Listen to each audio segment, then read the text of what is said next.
cho lúc mình mà thơ vậy để sao tại Israel bàn sầm lập mê top chỉ tràn chỉ sẽ mê top sầm khăn tại mình đó là bà Iran từ hơi ta hay đấy ban chị Iran nơi tại miền ca cùng riêng cầm hai ban đi tiết Iran phải chìm như vậy bị xe lơ vì thò mà đa mấy nó có dạng na chả យើងមើលឃើញចរិតនៃសង្គ្រាមយើងឃើញថាចរិតរបស់អ៊ីស្រាអែលហើយនិងចរិតរបស់អ៊ីរ៉ង់ខុសគ្នាចរិតសង្គ្រាមរបស់អ៊ីស្រាអែលហាក់ដូចមានសញ្ចេតនាអញ្ចឹងគាត់មានគោលដៅមួយគឺសម្រាប់តែអ្នកវិទ្យាសាស្ត្រហើយនិងមេតបសំខាន់របស់អ៊ីរ៉ង់តែប៉ុណ្្នឹងឯងក៏ប៉ុន្តែផ្ទុយទៅវិញយើងមើលចរិតសង្គ្រាមរបស់អ៊ីរ៉ង់វិញគឺធ្វើយ៉ាងម៉េចកំទេចនៅហេដ្ឋារចនាសម្ព័ន្ធយោធោបករណ៍និងកន្លែងយន្តហោះសំខាន់របស់ប្រទេសអ៊ីស្រាអែលពីព្រោះយើងដឹងថានៅជុំវិញគាត់សិតតែជាអ៊ីស្លាមសិតតែប្រទេសដែលកាន់សាសនាអ៊ីស្លាមដូច្នេះសាសនាអ៊ីស្លាមមិនសូវត្រូវជាមួយអាមេរិកទេអញ្ចឹងកាលណាអាមេរិកដឹកជំនួយមកដាច់ខាតត្រូវតែចូលនឹងទឹកដីរបស់អ៊ីស្រាអែលអញ្ចឹងកាលណាយន្តហោះកន្លែងយន្តហោះចតពលានយន្តហោះទាំងអស់ត្រូវបានកំទេចទាំងអស់ដូច្នេះវាធ្វើឲ្យការលំបាកក្នុងការយកសភាវុធមកជួយនៅក្នុងអ៊ីស្រាអែលផ្ទុយទៅវិញសហរដ្ឋអាមេរិកនឹងប្រើទីតាំងផ្សេងបង្ហាញឲ្យឃើញថាសហរដ្ឋអាមេរិកគឺបង្ហាញថាសង្គ្រាមបើកប្រកោចំហហើយជាមួយនឹងអ៊ីរ៉ង់ហើយអញ្ចឹងមានន័យថាវាធ្វើឲ្យពិភពលោកបង្ហាញអំពីថាតើសហរដ្ឋអាមេរិកកំពុងតែប្រឡូកមួយសង្គ្រាមជាមួយអ៊ីរ៉ង់នេះសហរដ្ឋអាមេរិកវាអាចធ្វើឲ្យអ៊ីរ៉ង់បង្ហាញថាយកអាមេរិកធ្វើជាសត្រូវមួយទៀតអញ្ចឹងហើយបានជាយើងឃើញថាបន្ទាប់ពីសត្រូវរបស់អ៊ីរ៉ង់បន្ទាប់ពីអ៊ីស្រាអែលគឺសហរដ្ឋអាមេរិកនឹងឯងអញ្ចឹងហើយបានជានៅពេលការធ្វើគម្រាមទៅវិញទៅមកនេះអ៊ីស្រាអែលត្រូវបានអ៊ីរ៉ង់គម្រាមក្នុងកម្រិតមធ្យមទេប៉ុន្តែបើអាមេរិកវិញត្រូវបានអ៊ីរ៉ង់គម្រាមក្នុងកម្រិតខ្ពស់ហើយអាមេរិកដែលគម្រាមអ៊ីរ៉ង់ត្រូវបានអ៊ីរ៉ង់គម្រាមធំជាងហ្នឹងអញ្ចឹងមានន័យថាប្រហែលជាអ៊ីរ៉ង់មានស្អីក្នុងដៃហើយហ្នឹងទី1យើងភ្លេចគិតថាពិភពលោកមើលឃើញថាអ៊ីរ៉ង់អត់ទាន់សម្រេច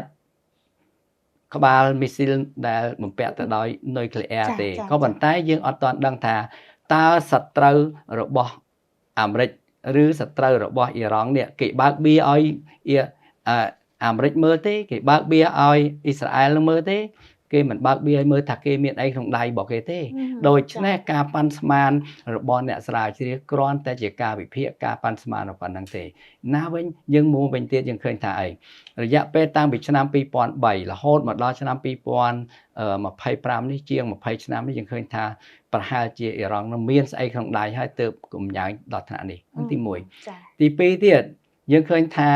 ថ្មីនេះមានលេខព័ត៌មានមួយថាចិនបានយន្តហោះចិនបានចូលទៅក្នុងទឹកដីប្រទេសអ៊ីរ៉ង់តែមិនដឹងថាដឹកអីទេប៉ុន្តែយើងឃើញថាព័ត៌មាននេះអាចបង្ហាញឲ្យឃើញថាវាជាការជួយគ្នាផងកំណឹងរវាងសម្ព័ន្ធមិត្តរបស់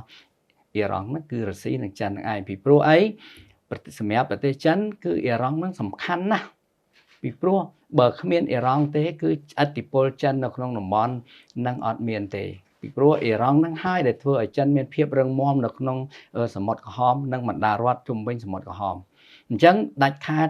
ចិនក្តីរុស្ស៊ីក្តីត្រូវតែការពារអ៊ីរ៉ង់ឲ្យមានអធិភាពបើសិនជា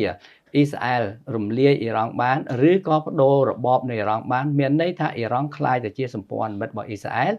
ឬជាសម្ព័ន្ធមិត្តរបស់អាមេរិកដូច្នេះមហាអំណាចរបស់ចិននិងមហាអំណាចរបស់រុស្ស៊ីគឺមិនអាចឈរជើងនៅតំបន់បានទេអញ្ចឹងសហរដ្ឋអាមេរិកគេប្រើមនុស្សម្នាក់គឺកូនព្រះមហាក្សត្រដែលអតីតនៅឆ្នាំ1979ដែលរដ្ឋាភិបាលបដិវត្តឆ្មាំបដិវត្តរបស់អ៊ីរ៉ង់បានកំទេចបដូររបបរាជាធិបតេយ្យកំពុងតែឲ្យយកមនុស្សនោះយករាជបុត្រនោះគឺយកមកធ្វើចលនាដើម្បីប្រឆាំងជាមួយនឹងរដ្ឋាភិបាលរបស់លោកអាយ៉ាតូលីមួយថ្ងៃនេះពេលនេះណាអញ្ចឹងមួយវិញទៀតយើងឃើញថាបើនិយាយអំពីសង្គ្រាមរុស្ស៊ីជាមួយនឹងអ៊ុយក្រែន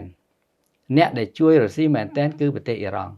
ឥឡូវមកដល់ពេលអ៊ីរ៉ង់មានវិបត្តិវិញតើរុស្ស៊ីប្រងើយកន្តើយទេដូច្នេះខ្ញុំជឿថារុស្ស៊ីប្រហែលជាមិនប្រងើយកន្តើយទេប្រសិនបើថ្ងៃណាមួយរុស្ស៊ីមិនយកចិត្តទុកដាក់អំពីវិបត្តិ រវាងអ៊ីស្រាអែលនិងអ៊ីរ៉ង់ឬក៏វិបត្តិរវាងអ៊ីរ៉ង់ជាមួយសហរដ្ឋអាមេរិកហើយបណ្ដោយឲ្យអ៊ីរ៉ង់នេះត្រូវបានអាមេរិកកំទេចចោលអញ្ចឹងរុស្ស៊ីក៏ត្រូវបរាជ័យនៅក្នុងសង្គ្រាមដែរពីព្រោះអីយើងឃើញថាស្ថានភាពរវាងគាត់ជាមួយនឹងអ៊ុយក្រែនគឺនៅតែមិនទាន់មានលទ្ធភាពដណ្ដើមជ័យជំនះទៅលើអ៊ុយក្រែនបានបើធៀបជាមួយនឹងសង្គ្រាមរបស់អ៊ីរ៉ង់និងអ៊ីស្រាអែលវិញណាបើសិនជាសង្គ្រាមនេះកើតឡើងប្រហែលជាប្រទេសអ៊ីរ៉ង់នឹងវាយកំទេចបានបាត់ទាំងយូរហើយប៉ុន្តែរុស្ស៊ីលឹបលហើយចំណាយគ្រាប់ឥតប្រយោជន៍អញ្ចឹងដូចខ្ញុំនិយាយមិញអញ្ចឹងអ៊ីស្រាអែលជាមួយនឹងសកម្មយុទ្ធរបស់ពួកអ៊ីរ៉ង់ឃើញទេលឹបលទីបំផុតដល់ពេលសង្គ្រាមរវាងអ៊ីរ៉ង់ជាមួយអ៊ីស្រាអែលទុនដៃបាត់កន្លែងហ្នឹងហើយដែលយើងត្រូវពិចារណាបាទពិចារណាកន្លែងហ្នឹង